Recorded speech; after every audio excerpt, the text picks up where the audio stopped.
And it looks like we do have a quorum, so I'll go ahead and call the meeting to order. Ms. Sowell, if you will do a roll call. All right.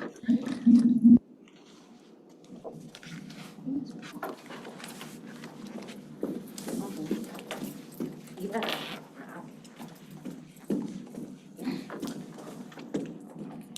You gotta, I don't know. But you also need to take. Okay. Okay. Mr. Howard? I'm going to speak up. Can you hear me? Yes. Mr. Howard? Mr. Lawson? Yes. Mr. Morris? Dr. Morris? Mr. Here. Walker? Thank you. Mr. Walker? Nope, sorry. And Mr. Smith? Here. And Mr. Green? Okay. Thank you. It looks like we have a quorum. Determined there's a quorum by the presence of myself, Dr. Morris, and Mr. Lawson. All right, so I will entertain a motion to adopt the agenda. So moved. I'll Very good. second. Very good. All in favor? Aye. Aye. Aye. Very good. Next item, adopt minutes from the last meeting. Entertain a motion or comment. So moved. I'll second. You're good. All in favor? Aye. Aye. Aye. All right, thank you. Matters referred from the board. There's nothing on the agenda. Anything to add from staff? No, sir. Okay. Hearing none, we will move on to item number 5, which is a monthly financial review through January. Ms. Andrews. Good morning, everyone. My report begins at page 7. As usual, we start at the top with our net income or net loss. This month of January, we had a net loss of approximately 1.5 million. That brings our year-to-date just shy of 16.3 million. Total revenue period to date, with the loss included, puts us down to 421,000. Year-to-date, just about 33 million. Again, we're comparing this to 7/12 of our budget, which brings to 58% of the fiscal year being done. Total expenses with depreciation included is 2.23 million for the year-to-date of 18.3. And I see I forgot to change that 6 to 7. So again, against 7/12 of the budget. As you see, that represents about 40% of what our annual budget.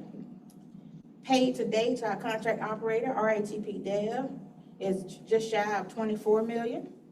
That's, keep in mind, in December, we paid them 2 payments just to help them out with their fiscal year, calendar year end. So we didn't make a payment in January. The professional contract, marketing, security, items are listed there below. So what we paid to each of the vendors in those GL code categories. Last month, I mentioned that I would start putting up the past donations. So here are the past donations we've done in fiscal year 22. Year to date, we've donated almost $4,000 worth of passes. And below that gives you your total penny collections since 2013. I billed out almost $6 million in January, and we got that cash receipt in February. Any questions? Questions for Roz?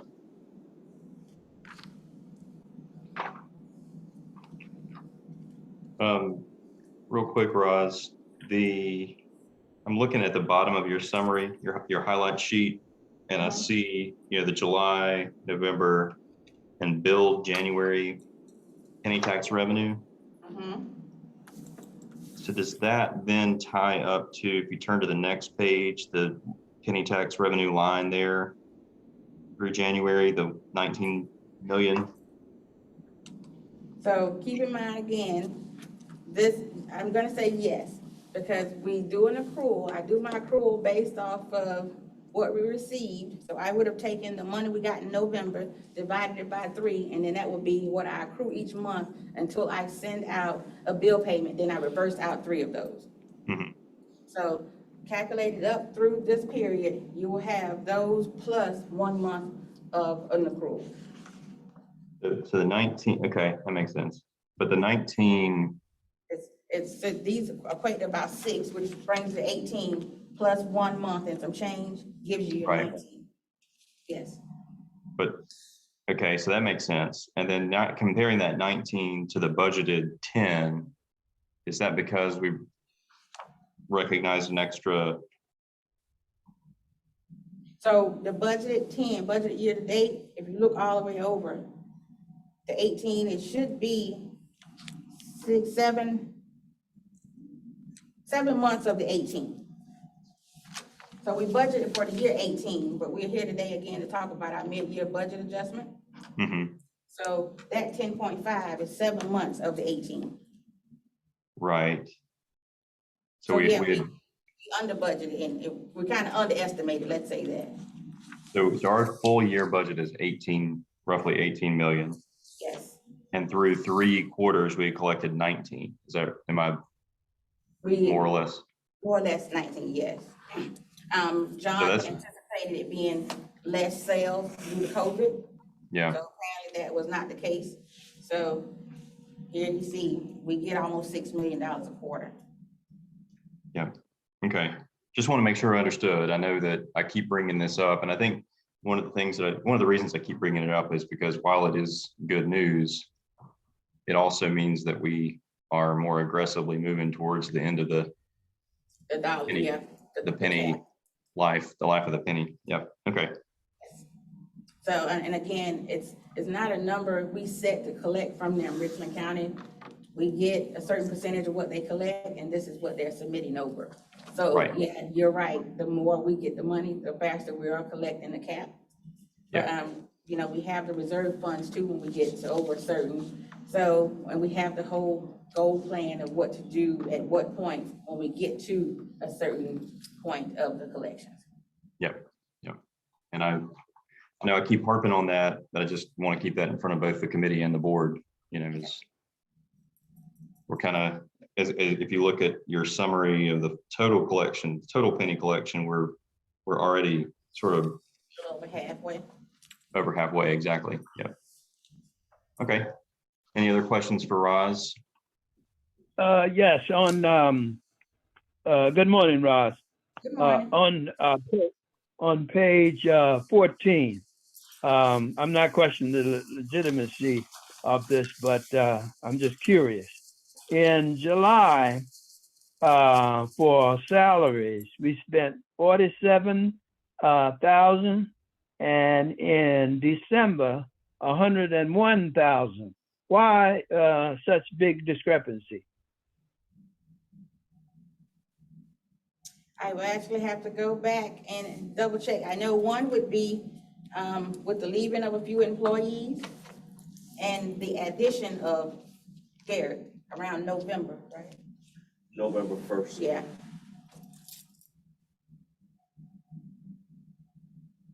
So because of addition of staff? Yes. Oh my, okay, all right. Are we, We can talk about this later. Okay. Roz, are we a biweekly payroll? The salaried employees are the hourly or bi-weekly, the salaries are semi-monthly. I was gonna say, because that always, That, yeah, some months have 3 weeks. 3 and payrolls. others do not. Yeah, 3 payrolls, and some do not. But, I don't think there were any bonuses, anything given out. Just, like say, in December, half of, what's his name?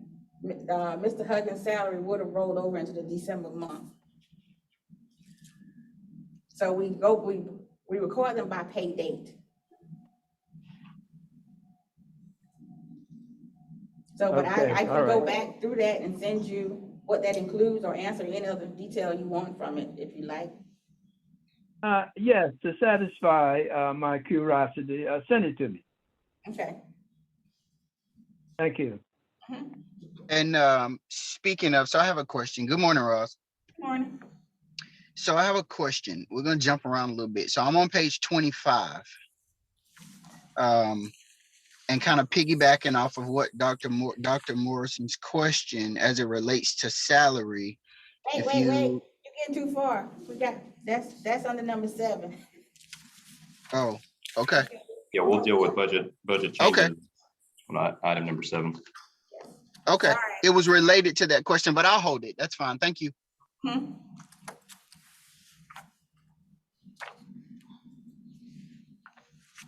Any other questions for Roz? No, I don't have any. I'm good. Thank you for that update. We'll move on, I guess, to item number 6, DBE update. Good morning. Good morning. Dr. The Prince. DBE report is found on pages 21 through 24 of your finance packet.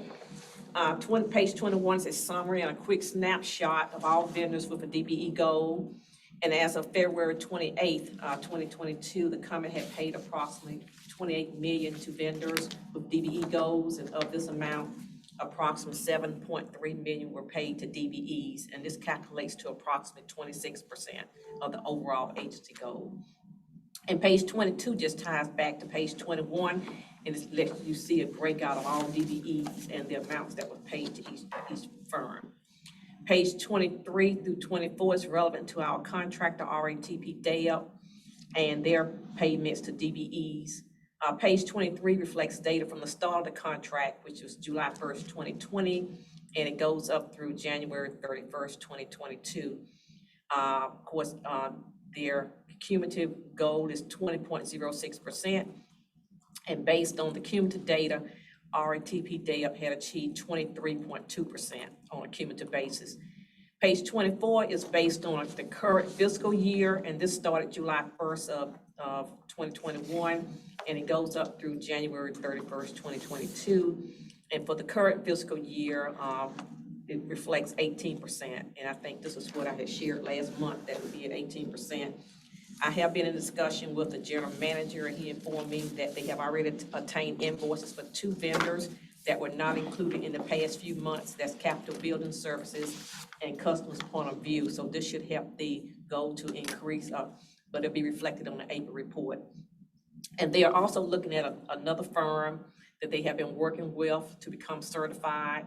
And I have given them some instructions on how to get in contact with SCDOT to have that firm added to the DBE directory. And last, I just want to share, Mr. Lawson, you had asked about the contract term, and I had a chance to look at all of the sub-agreements, and there's standard language in each contract, and it states that the agreement shall become in full force and effect as of the date of its signature. The term of this agreement shall begin on July 1st, 2020, and is intended to be coterminous with the comments agreement. Hence, this agreement should continue unless terminated earlier in accordance with this agreement or with the comment agreement for 5 years, with 1 3-year extensions and 1 2-year extensions, each to be exercised by the parties, by the agreement of the parties. So there's standard language in all of the agreements on the term. And this ends my report unless there are questions. Questions for Prince? I have a question. Yes, but Dr. Morrison can go first. Dr. Prince, this fiscal year, why didn't you include February in this fiscal year? Now I'm talking about page 24. Page 24, okay. Okay, when I do the RATP DAYUP payments, I use the same time period that we have in the financial highlights. So it's normally 1 month behind when it comes to our contractor, and I was just trying to use the same time period. Yeah, but on page 21, you gave us the summary to February 28th. That's including all the other firms is up through February, but when it comes to RATP DAYUP, we don't have their, when it comes to the financial highlights, it's always 1 month behind. Oh, I see. So at our board meeting, we should have that. Is that correct? Well, it was, the financial highlights, we wouldn't have it. We would not have it at that time because when I asked RATP Day to give me their data, I used the same dates as the financial, summary. Okay, we're talking But about 2 weeks. You wouldn't get February. I'm talking about the month of February now. You wouldn't get the information from RATP I would have it, but I don't report it. I wouldn't report it until till the month of April to be in line with the financial data. If I reported it, it's just that it would be off from the numbers would be different from what you see on the financial summary. Yeah, I understand that. You know, for the last 3 months, I've been asking for this and you've been giving it to us. But now you're saying it's going to be a month later. Well, when I've been reporting RATP Day up, it always has been a month behind. They would That's right. probably have the data, they would have the data to me, but I just wouldn't have reported it so I could share what the information, what it would be.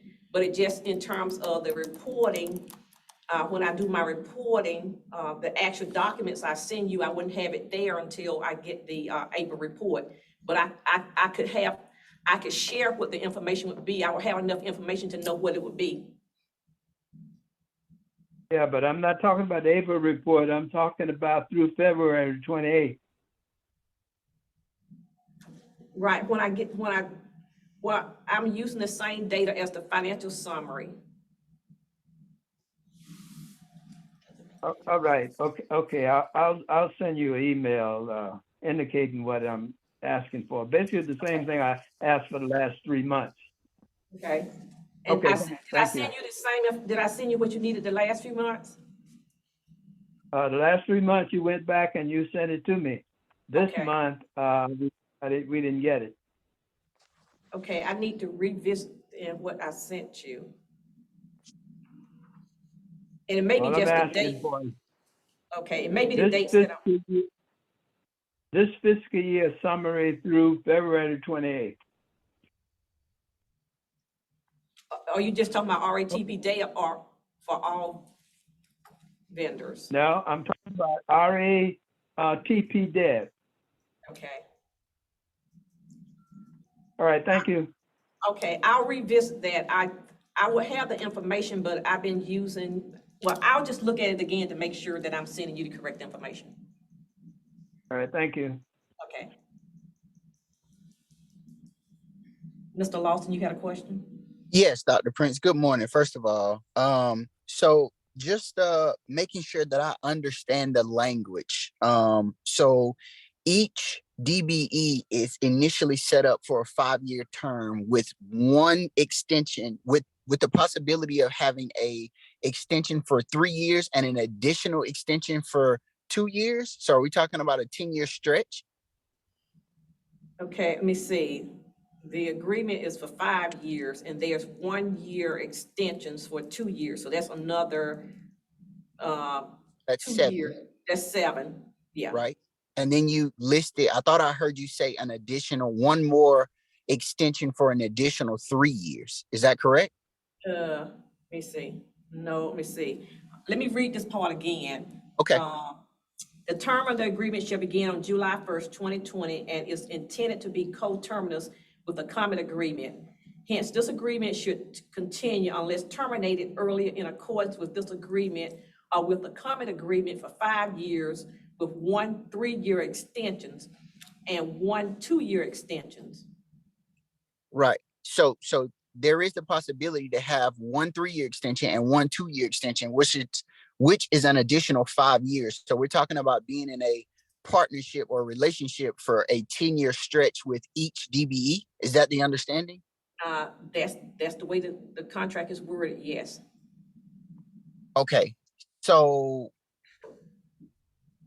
I guess fine, right, if that's how the contract is written. However, I still would like to see, if possible, the expiring DBEs, the ones that will be expiring, let's say in the next 12 to 24 months. So at least as a board, we can react to those expiring DBEs, to make sure that RATP Dev is meeting their contractual agreement on some sort of merit timeline. And then also so we can start looking into future DBEs. I think Okay. without knowing that, because 10 years is a long time to be in a relationship, we just won't have an idea. And I would like to be in front of that versus behind it. Does that make sense?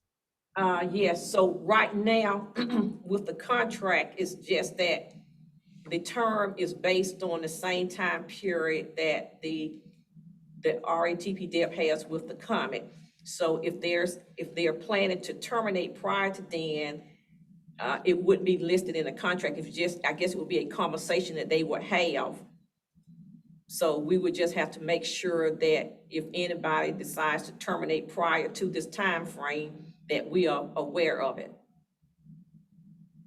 Right. But so this is my thing, Dr. Prince, for us being on the other side of it and without a backdoor conversation means that there's nothing that you can hold to the fire. There's no accountability.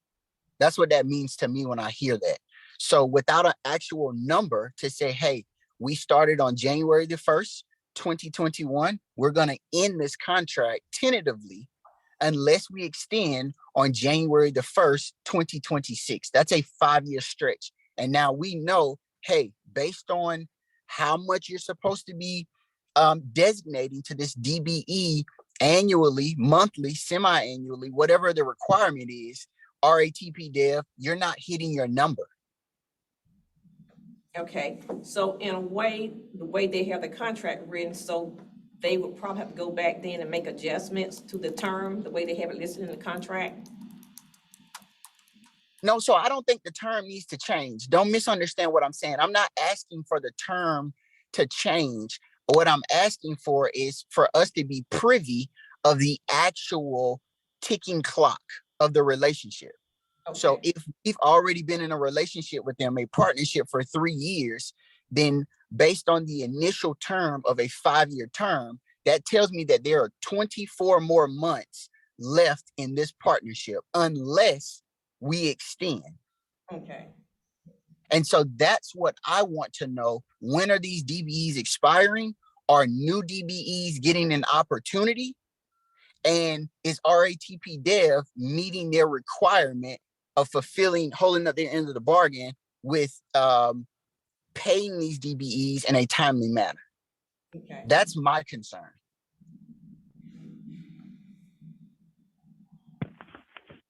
Does that make sense, Dr. Prince?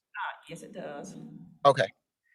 And And then I may, if I have any questions, I'll just contact you to make sure. please, yes, ma'am. Absolutely. Please feel free to. And then going down, okay, we're not at 7 yet, we're still on 6. So I'll hold my other question. Thank you, Dr. Prince. You're welcome. All right, thank you. Any additional questions for Dr. Prince? Just a brief comment from my experience on the board with respect to kind of the DBE subcontractors under the main contract. My memory, I don't recall how it's structured with RATP Dev, but I think that with the prior contractor, there was a clear preference on the part of the board, or preference might be that there be stability with those subcontractors. So while I hear, Mr. Lawson, kind of your interest in seeing other DBs have an opportunity, and I make this just a comment, not an observation, not necessarily a preference on my part, but historically it was actually the other way. We had it built into the contract that the board specifically needed to know and approve of any changes that were proposed by the contractor, with the preference being that those changes be very rare. So at any rate, I make that again as a comment. So I hear your concern, I think, and I understand why you raise that. But just kind of wanted to give some historic context there. Absolutely, Andy, and I won't disagree with you. I think my only point is now we need to be moving off of merit. The best person needs to get the job, not the person who provides stability. Because now we're not in our production and our needs, which the customer's needs, off of merit. We're basing it off of the wrong requirement. And so I think that's just something. Even though it may be uncomfortable, if the best person gets the job, then we can provide the best service to the customer. Yeah, and I don't disagree. I make my comments to simply say we as a committee and a board probably need to give staff collectively, we need to give staff guidance on that, because I think historically we've probably given them a little bit different guidance. So just something for us to think about. Okay, thank you. Mhm. All right. So if there are no other questions for Dr. Prince, thank you for that report and update.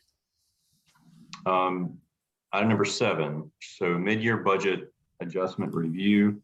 I will note that, we've obviously got page 25 that we've mentioned a couple times already in the meeting, but it looks like Roz has also sent us kind of a supplementary schedule. I would, as we get into this, a couple of the line items will probably be pretty sensitive, and I want to make sure that we are, particularly as it pertains to salaries, compensation, that sort of thing. We're not mentioning specific names in open session, or even positions that could be easily identifiable.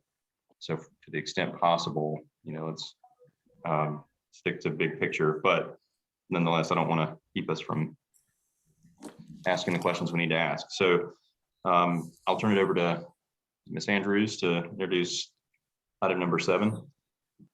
Okay, as Andy alluded, we're here to do the mid-year budget request review. I've submitted in front of you the line items where we would like to make those adjustments. What I did was through December, go and look and see if any were over the 50% mark and do adjustments from there. So what I have in green is where I'm looking for an increase, and those in red are where I'm looking for a decrease. Explanations are to the side of them. I think the easiest way to go from here is to open the floor and elaborate on anything that you have in questions. I know Mr. Lawson had a question, so we can just start with the questions. Okay. Mr. Lawson, would you like to start us? Sure, absolutely. Hey, Ross, so my question, I have a few questions. I guess first, kind of piggybacking off what Dr. Morris was talking about earlier as it relates to salary. So obviously there's an increase. Obviously there's an increase here in salary. Now, with that being said, based on kind of the report that we got from Derek last board meeting, and Leroy, as it relates to retention and recruitment, and potentially looking to make those positions more competitive, I assume that this increase is encompassing that conversation, right? You are correct. Okay. All right. So for me, that justifies it then if we're trying to make it more competitive. My follow-up question here.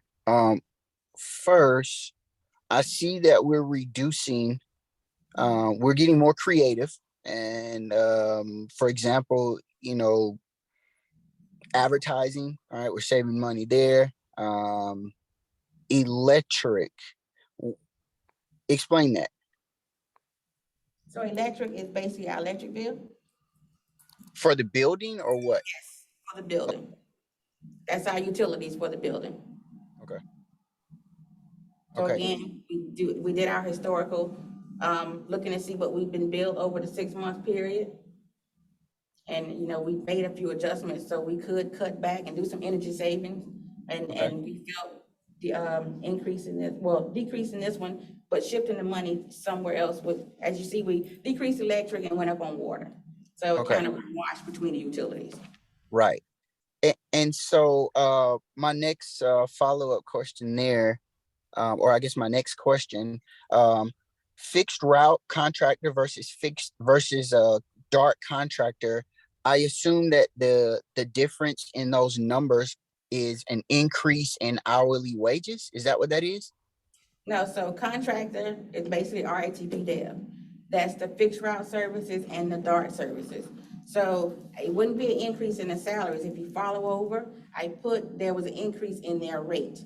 So where we initially had them plugged to be $55 for fixed route and 45 for DART, they came back, with the help of, the consultant you guys agreed to, that reading the contract, meaning they got to go up to year two's rate plus a CPI. So a CPI increase of 5% was added to their rate, and that was the new rate, 55 to 58.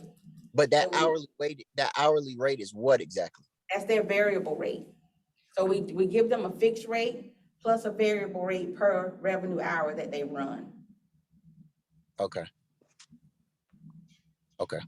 And I also would like to add in this, we had a meeting with them yesterday, where they're still, doing some calculations and wanting some retro funds, some being for the additional buses they had to insure, another being for an additional employee they had to employ, which we're fighting back on that one. And another one being roughly like 500,000 for running the service, for lack of Okay. better And, word, and, and for the paratransit service. last question, those things that you just named, are those things considered their variable rate? The bus, What is their variable? say that one more time. What does their variable rate constitute? Because that's a broad statement when I say, hey, this is a variable rate. What's under that umbrella? The revenue hours that they run on the street. We pay them for the revenue hours that the buses run for fixed route and for reflex and DART. So increased man hours. Is that what we're talking about? I guess I guess if you say a man gotta drive the bus, but it's Correct. not paying the employees, it's paying RATP Dev for the hours the buses are operating on the street.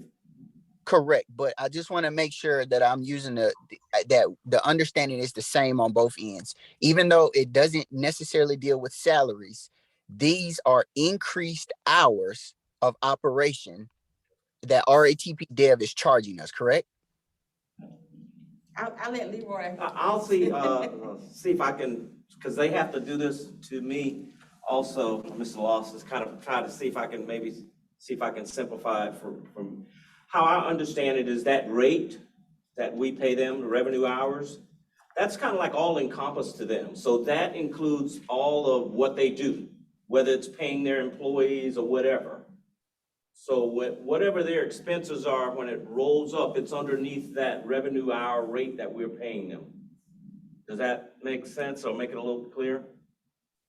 I mean, yes, Leroy, but the word variable means that, it's subject to change. And so if we increase, Exactly. It will change from year to year. The rate will stay the same, but the revenue hours may change from month to month. But that variable rate will change year over year. Let's say, for example, let's start at 100 hours. Say that's what the revenue hours are for this year, just 100 hours. okay, What happens is, say, for example, whether it's through the board or the Comet, maybe we suggest that we're going to expand service. So what happens is maybe that 100 hours for the upcoming year goes to 125. So what we have is kind of like a scale when you go from maybe 100 to 115 revenue hours, there's no change to that rate.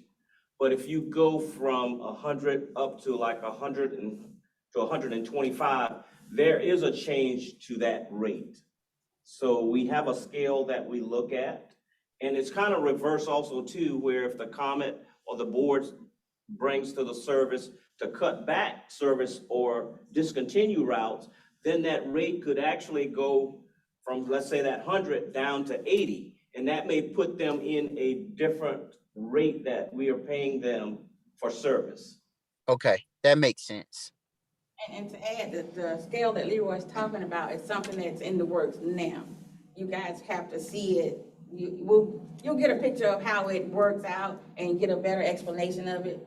But yeah, Because what we're going through now, based on the contract and trying to make things where, you know, it's just feasible to everyone to understand, is we're looking at when we do this and it's to our satisfaction, then we're going to have them bring that to the finance committee to share that with you. And if you're approved, then it will go to the full board. So it's just one of those things through the consultant that we have working with, and also our ETP Dev senior staff and their CFO. We're kind of right at probably 95%. And our discussion was yesterday that once we're in agreement, then we're going to schedule them to present this to the finance committee. Okay, perfect. The water's a lot less muddy now. I appreciate that. Thank you, guys. That's all I have. Thank you, Mr. Lawson. And correct me if I'm wrong, that is like, it's spelled out in the contract. But there's a chart that shows exactly where those breakpoints are in service hours, where the rate changes. And then there's provisions in the contract to link the whole chart to CPI, correct? no, I'll let Leroy answer.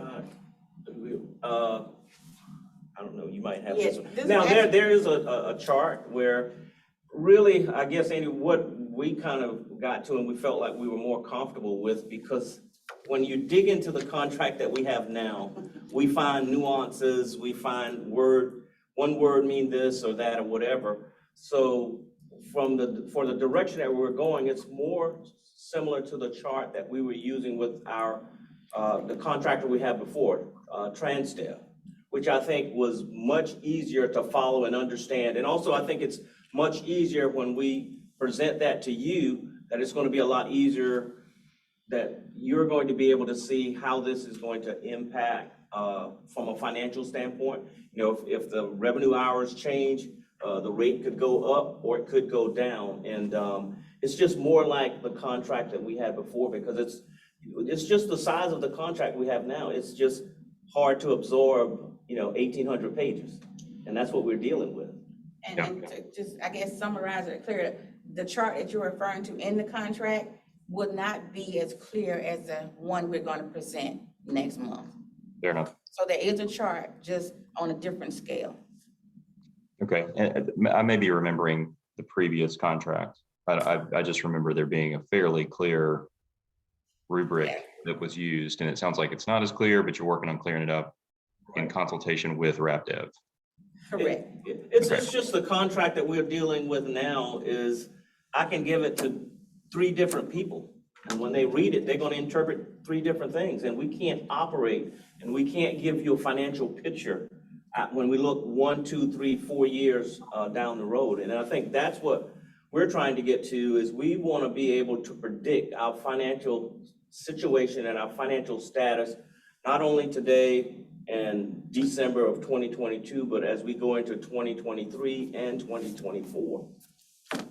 And I think it will be much clearer, and that information, I think once we present it, I think we'll achieve that goal of giving you the information that you need, not only for us making decisions, but also from the finance committee and the board making decisions also. Thank you. All right, any other questions? But the budget, the overall budget proposed changes.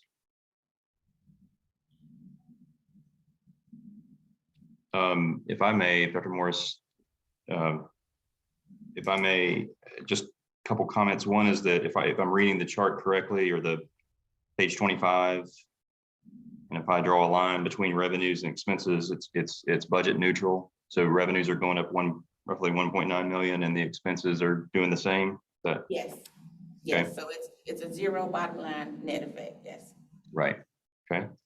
And then when it comes to the salaries and wages increase. I see that some of that increase is explained by the attempt to at retention, but it looks like there's more to it than that. So and if you're referring, so if you're looking at the bottom line of the form I emailed you, yes, it will be less than the number that's on the chart, the Excel spreadsheet that you have in the packet. And then some of that, I left as a buffer for the taxes and stuff, which we done, I didn't break out the individual lines for it. Oh, So okay. of course, the retirement is gonna go up if salaries go up. Your retirement's So- in there too. I got you. Okay, Yes, okay, yes. things like that. Yes. I see FICA's carved out, but I do see now that retirement's not and different things. Yes. Okay. All right, and then can you say just big picture, a little bit about the process you used from the last board meeting to now to arrive at those retention efforts? So I'll do that in conjunction with Leroy. Say, as you see the explanation across from it, that's based off the 3%.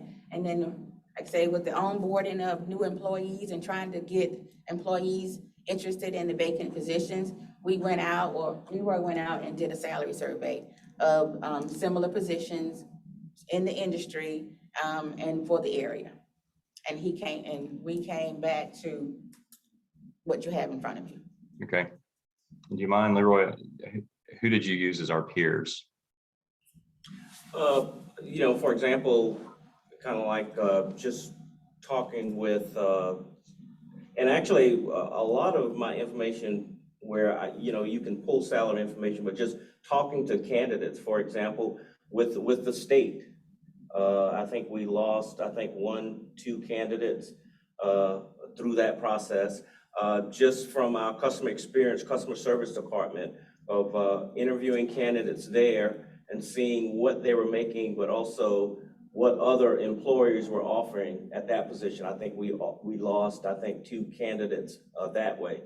Also to talking with other transit agents, for example, down in Charleston, we're trying to recruit a planner, and just where our salary is and compared to that person that's there in Charleston, but also in Birmingham, Alabama, you're talking a $15,000 to $20,000 gap. And the thing about our staff that's crucial is we look at experience is very important to us because in a sense we have a small staff, so we tend to look for more of an experienced person that has to be able to function in different areas. And when we compare our salary, as we look at other candidates, that's where we see the difference. I do pull, for example, a transit survey salary that was done, and also a survey, and I don't have it officially in front of me, from like the Columbia area where you have different positions. So I try to look at different areas, and probably more importantly in this one is just the face-to-face conversation with different candidates in different areas.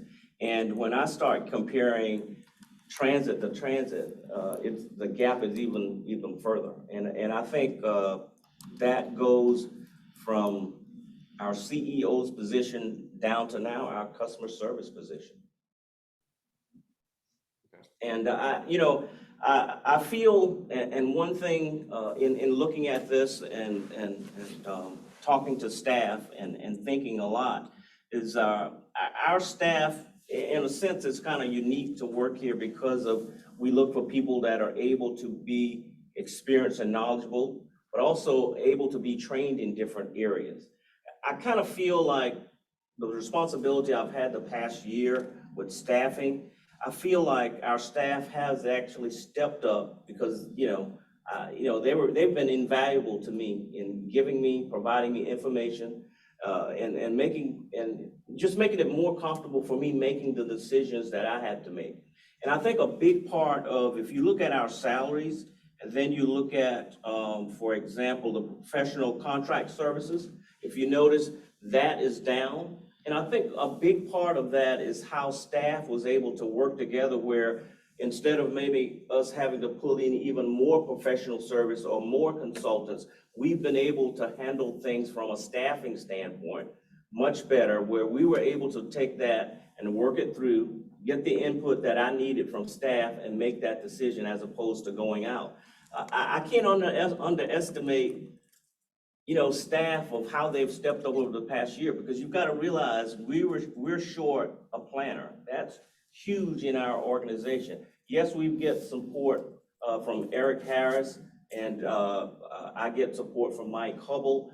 They're key in this, but when you don't have those positions filled, it's even an impact on staff.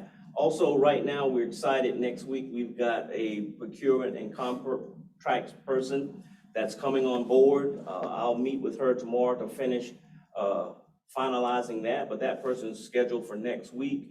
And I think not having that person, but having finance step up and our grants person step up, that helped us over the course of the year. I think it just shows how much staff has supported the organization the past year, and I think that's reflected in our professional contract services. Why they're not constantly at the increasing rate that we've been going over the course of the years. I think it's just that we've been able to handle things in-house.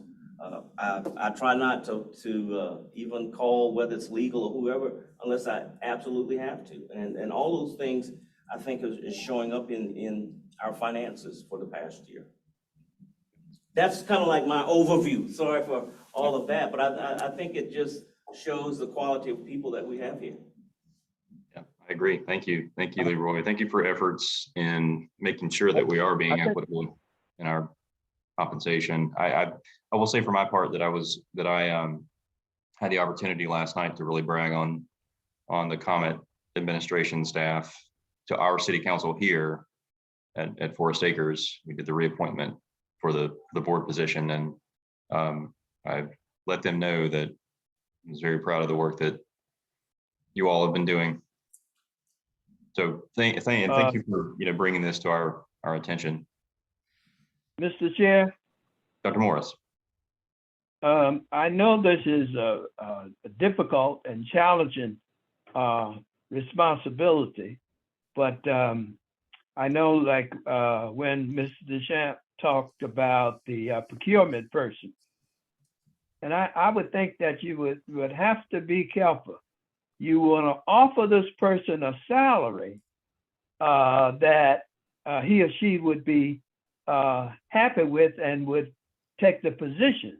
But on the other side of the coin, I don't see a procurement person coming in making the salary of our finance or some other individuals that we have there. So that is a challenge.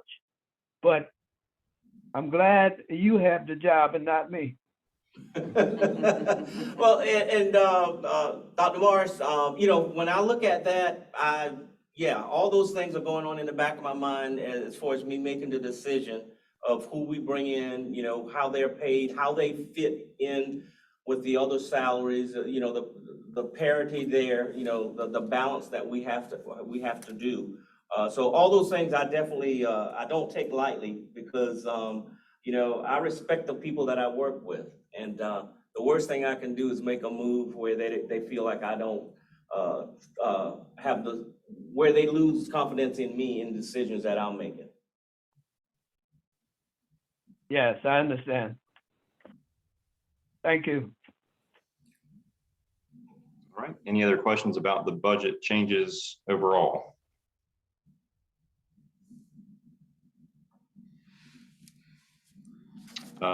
Guess hearing none, you probably need for us to take action to make a recommendation to the full board, correct?